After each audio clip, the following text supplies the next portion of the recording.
Greetings, this is J.R. Dickey. Thanks for tuning in to our podcast. And by the way, don't forget our website, graceandtruth.net. I hope you're having a great day, but if not, hang with me. It's about to get better. Okay, this devotion is called Dimensions of Love.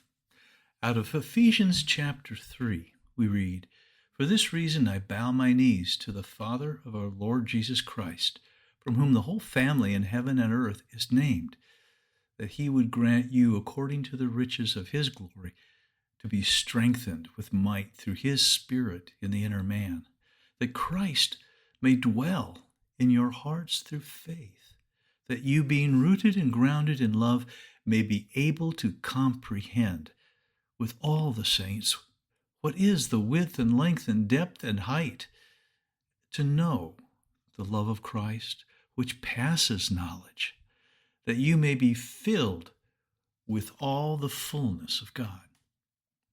You know, I have been a woodworker for much of my life, so dimensions are a big deal. I mean, measure twice, cut once, I get that. But the dimensions that Paul presented in this passage are not measurable. That word, comprehend, it's not a bad translation, but in this case, it doesn't really imply understand. Rather, it's to lay hold of so as to make one's own, to obtain, attain to make one's own, to take into oneself, or to seize upon, take possession of. That's because his desire is for us to know and be filled. Now, God clearly has a reason for dimensions. I mean, he gave Moses and Bezalel the exact measurements for the tabernacle, and he gave Noah the same for the ark, and Ezekiel the same for the millennial temple. He even informed John of the dimensions of the heavenly city in Revelation. Jesus was a woodworker too, so he probably shares my understanding of measure twice, cut once, and I say that respectfully. Here's another clue. Quote, that Christ may dwell in your hearts. That word dwell is not like staying in a motel. It does not indicate something transitory, but rather to house permanently. And it reminds me, out of John 14, Jesus answered and said to him, "If anyone loves me, he will keep my word, and my Father will love him, and we will come to him and make our home with him." Wow. And this is where the fullness comes in, literally. When he comes in, he brings his fullness. Infinite love, joy, peace, long-suffering, kindness, goodness, faithfulness, and so forth. His presence is his fullness. Filled with his fullness means filled with God's presence, and thus all that he is. It's a spiritual union. You know, the Bible calls his presence the secret place. We are members of his body, of his flesh and his bones. For this reason, a man shall leave his father and mother and be joined to his wife, and the two shall become one flesh. This is a great mystery, but I speak concerning Christ and the church. That's from Ephesians 5. So, when the triune Lord makes your heart his home, there's likely going to be some renovations.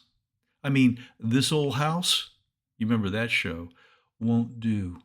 It simply cannot contain the infinite. The new creation, see 2 Corinthians 5:17, is far more than just a new way of thinking. You're a new being. You do not have to understand God. You know God, and you trust him.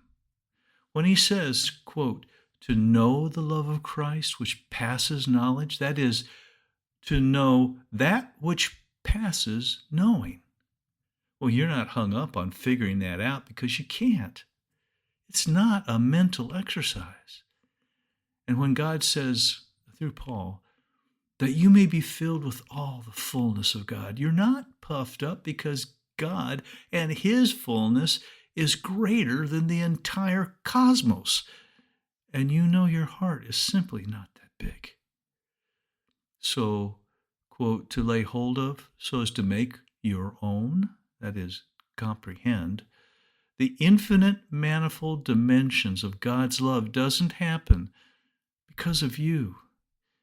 It is only by the grace of our Almighty Lord. That is, the prayer of Paul will indeed be accomplished in you, but not by you.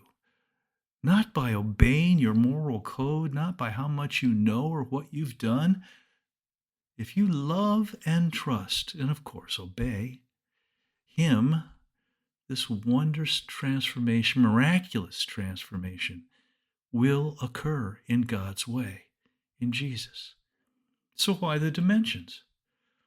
I think it's simply to convey that he, that is, his love, his fullness, is indeed expansive in every direction or dimension. There is no height or depth or width or length he doesn't cover.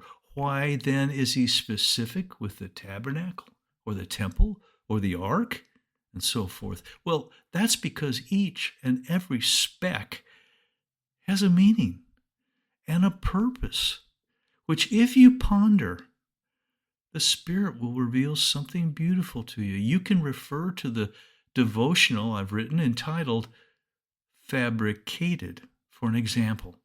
God bless you.